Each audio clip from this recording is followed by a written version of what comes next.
The reason that people should not get complacent and assume that Trump has this in the bag is because there's been a huge fundraising haul. This was earlier in the afternoon when it was only $50 million, but it ended up, they netted the Harris's campaign and the Democrat DNC got $100 million in online donations after Biden got out of the race. Crazy. So there are people that actually want them to win. Yeah. So there are also people who are really pissed off that they gave money to Biden, and now they didn't want Harris. They wanted Biden. You see what I'm saying? And now they're like, are there people that really wanted him? I actually saw one on Ingram's show. Laura Ingraham. Is that how you pronounce her last name? Ingraham. He was like, listen, I wanted Biden. And so I gave like $1 million or whatever to her campaign. And so, I mean, I think a lot of these people are like, this kind of sucks. Cause when you think it's going to be one thing, because listen, they have not gone through the proper channels with this. They're just like changing the rules midstream. And so there are people who thought it's going to be Biden and that's what they wanted. And that's what the primary said it was going to be. They gave money. And then all of a sudden they're like, hey, FYI, it's going to be Kamala now. And it's like, well, wait a second. And so now it's like, what happens to that money? It's going to be what shifted. We don't know. How does that work? What if it does? She gets it because her name was already on the ticket. So she gets it. This was the easiest way. But that's what sucks is a lot of people didn't want that. And if you gave that much money to somebody that you thought was the guy, and then all of a sudden it's not the guy, can you imagine? I would be like, I want my money back. Yeah. I mean, I want it back. This is sort of uncharted waters. Like, this is freaking crazy. Mm-hmm. Mm-hmm. Yeah. And actually, when she spoke to the campaign headquarters yesterday, I was reminded, I hate to say it, but that was Kavanaugh Kamala. Kavanaugh Kamala is back. And I don't know where she's been, but she was confident and like just different than we've seen her in a long time. You'll see the clips. But first we need to show you, I think it's Nora O'Donnell, or is it Savannah Guthrie or Nora O'Donnell? I can never keep those two straight. One of them is talking about how she's getting us ready that any criticism of Kamala is going to be gender-based or race-based. We're back to Hillary. We're back to the Hillary crap again. Except we have race added to it, right? Yes, it's not just gender. Now it's both. Oh my God, it's just exhausting already. Mm-hmm. I wonder, though, how worried the campaign is. Donald Trump ran against a woman, Hillary Clinton, in 2016. It was personal. He called her nasty. He called her a lot of other words. I wonder whether those same types of attacks would work in 2024. There will be a different dynamic running against a Black woman. I mean, at this time, he'll just be able to call her dumb. Because she is. That was Nora O'Donnell, by the way. Hillary was nasty. Oh yeah, she was. She was all of those things. There was nothing he said that wasn't true. And then this time, listen, I know it's like he has to probably go into this and really focus on policy, because you're going to have Black women who get really offended by it. You're going to have Black men that get really offended by it. There's going to be women in general that get really offended by it, because they're going to be like, oh my God, Trump's being mean to women again. Oh, he's got to be really careful about watching the energy around her and reacting to it appropriately, because that's what he sometimes struggles with, is just miscalculating how popular somebody is. I mean, it's easy for him to say, oh, she's a loser and we'll beat her. But like, he really needs to be paying attention to what people are saying about her in a positive way, so that he knows to push the right buttons and not push the wrong ones, because it's dangerous. Use information like what we just shared, the dinner party stuff. Right. Use it. Use that. All of the past 3 years of videotape of her. She's been a failure. She's been so burdened by record. What has been. Right. Use her record and use information like that and go for the jugular on her policies and her record. You don't need to, I mean, seriously, she is stupid. Mm-hmm. She's stupid. She is inept. She has a terrible record. She's a mess. Just go after that. You don't have to, there's nothing about it. If she were a man, it'd be the same thing. It's the same thing. I think where she's going to struggle is being off the cuff anywhere. When she's got a script and she feels good about it, she's pretty good.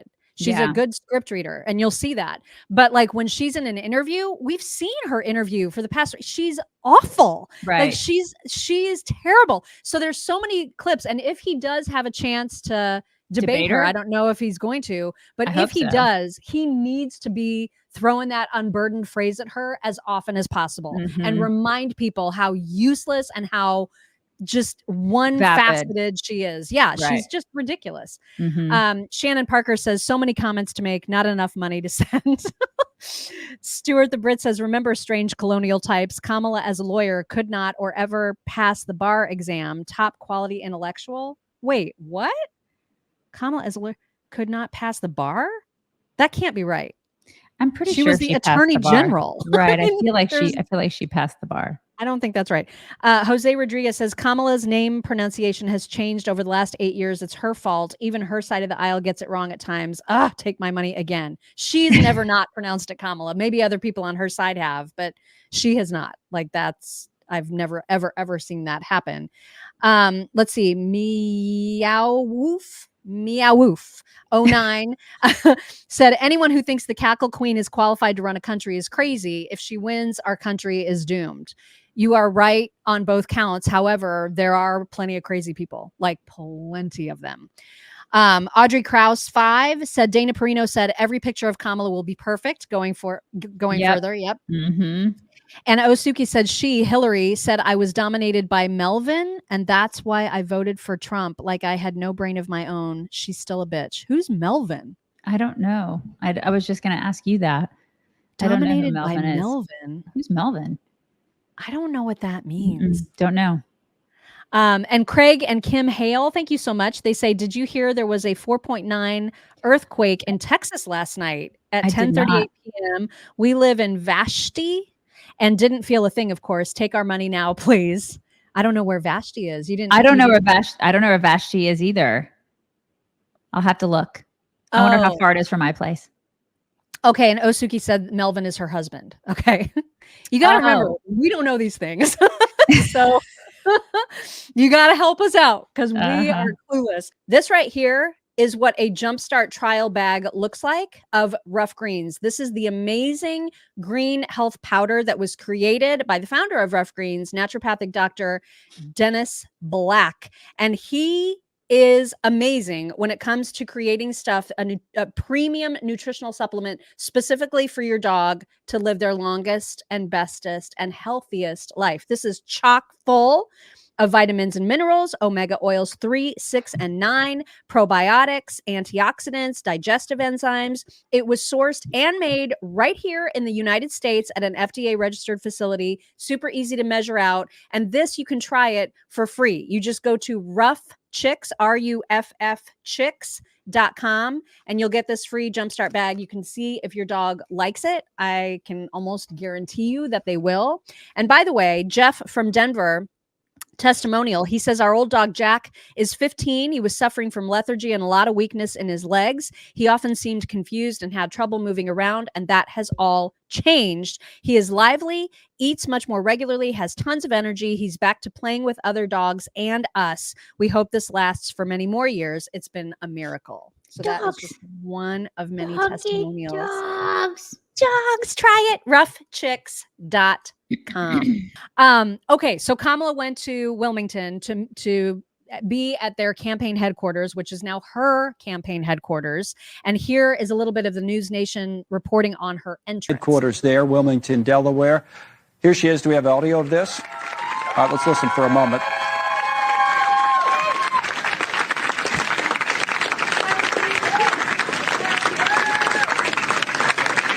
Just caught sort of the tail end. She's walking through. So the idea, this is all the staffers who are now her staffers, right? This was Biden-Harris campaign HQ, Wilmington, Delaware. Now it's Harris headquarters. So that was her grand entrance. I would suspect, just based on her history, that a whole bunch of those people are not going to be there for very much longer because she's reportedly awful to her team. Awful. That's why there's so much turnover. Yeah. I think she's had, like 8 speechwriters? Yeah. I mean, just to be fair, though, they've not been very good. They've been terrible. They've been unburdened by English. For real. But this is when I saw Kavanaugh Kamala coming back out. So this is just a little piece of what she said about fighting President Trump.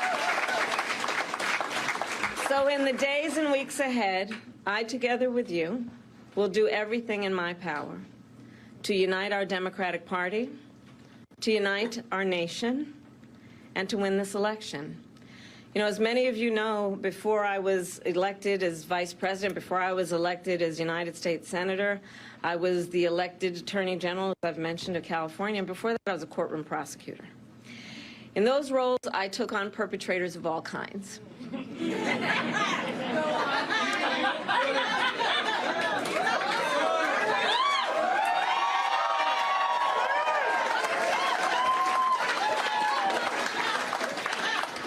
Predators who abused women, fraudsters who ripped off consumers, cheaters who broke the rules for their own gain. Like Democrats? So hear me when I say, I know Donald Trump's type. Projecting much? Seriously, projecting much. Oh my God. Yeah, cheaters who will do anything to win, right? Which is why you're there, lady.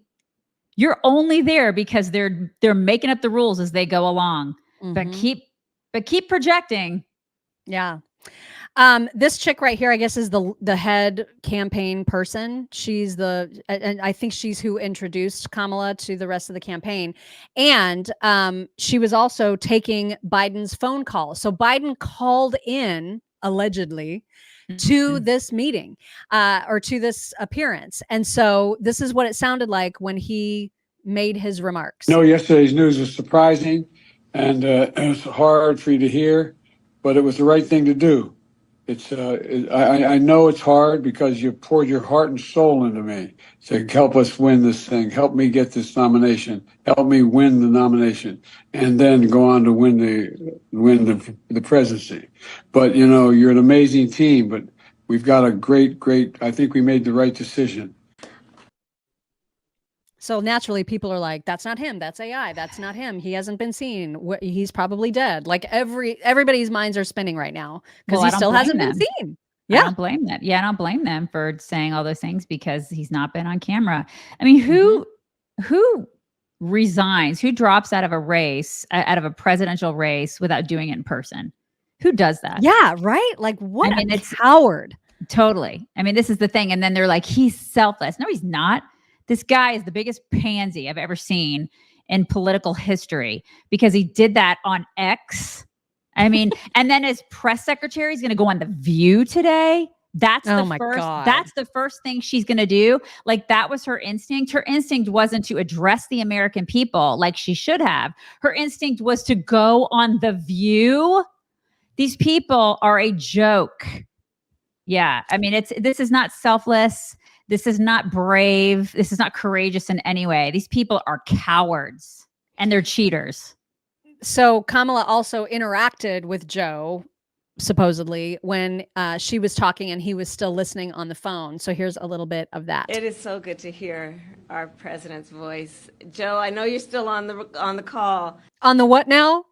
On the what? Because it kind of sounded like she was saying recording, but then caught herself. Yeah, he's on something. We don't know what it is. Could be on ice for all we know. Lord. Here's the rest of that. And we've been talking every day. You guys heard it from Doug's voice. We love Joe and Jill. We really do. They truly are like family to us. And everybody here does. Yeah. It's mutual. Yeah. I knew you were still there. You're not going anywhere, Joe. I'm watching you, kid. I'm watching you, kid. I love you. I love you, Joe. Oh, she loves him so much. Remember when she called him a racist? Remember? Oh, yeah. That was good times. Remember during the campaign when he was like a total racist? Remember? And now she just loves him. They're family, you guys. You guys have racists in your family? You guys remember? And that's it's a tough thing to get over, but she's done a great job. She's gotten over it. It's interesting how he's a racist and now they're family, but then they call Trump a racist when he actually isn't. And they just can't get over that for some reason. It's weird. It's really weird.